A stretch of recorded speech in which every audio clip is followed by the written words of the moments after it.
Ito to, makinig ka sa akin. O kaya sir, pakainin mo ng bawang. Yung? Bakit aswang ba kasi yun? Ito, makinig kayo sa akin. Kapag nakakakita ka, every time na makakita ka nung sinasabi mo na nakapangkasal, hindi ka niya gustong i-invite, no? Gusto niya akong i-invite. Lagi nga siya nagpapakita tuwing gabi. Hindi ka niya gustong i-invite.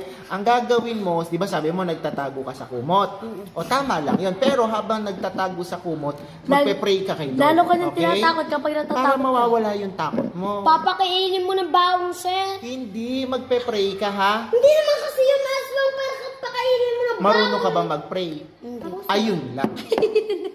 Kailangan. Kasi sinasabi ko, Lord, sana ilayo mo na ako dito sa visit na. Ay, bakit naman may salitang... Sana ganun, Lord. Kabang-kaba ako pag... Ano mong gagawin mo every time na nakatakot ka? Nagdadasal. Okay, sige, paano dasal mo? Lord, sana tanggalin mo tong aswang na to. Lord, tanggalin niyo po yung takot sa puso ko at samahan niyo po ako. Sana, ganito sa Lord, sana po tanggalin niyo po itong aswang na to at huwag niya na akong invite sa kasal niya. Ini-invite ka ba niya? Sige, pwede.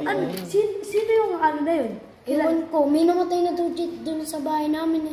Nakalibing lang daw siya sa kwarto ko. Ay, dati doon sa may dating sa may tabi. Sino nagsabi? Minsan may gumagano naman.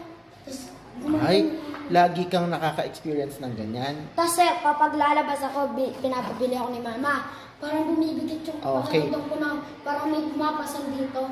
May tanong si Sir, ikaw ba ay laging nagsisimba pag linggo? Hindi. Yun nga. Para hindi mo na na-experience yan, lagi kang magsisimba, lagi kang magdadasal. Yun lang yun. Yun ang dapat mong gawin, ha? Sir, Kung hindi mo kayang magsimba, lagi ka lang magpe-pray. Hindi nga ako marunong. Gusto mo ba turuan kita mag-pray? O lagi mo lang pray pag natatakot ka. Lord, alisin niyo po yung takot sa puso ko, samahan niyo po ako palagi. Yun lang. Sige nga, subukan mo nga sabihin. Nakaka-visit kasi yung mga sir, lagi ako ini-invite. Kasi hindi ka niya ini-invite. Kaya ka na... Lagi daw sa sigurong kumakasal. Tapos yung umiikot na kabaong, may bumubukas doon. Tapos gagawin yun. Ay, baka lagi kang nanonood ng mga horror movie. Hindi, sir. Pero ako nanood ako ng horror movie. Tapos yung kinagabihan, ihingi na ako, pero di na ako natuloy kasi nakapatay lahat ng ilaw. Hindi ka na umihi. Hindi na ako, sir. Ako, sir. Magpe-pray ka lagi para hindi ka natatakot. Sasabihin niya, sir, meron daw. para kaya siyang sir, nag-i-invite talaga ako, sir. Ay, sir, sa Batangas, sir. Sinusundan pa rin ako, sir.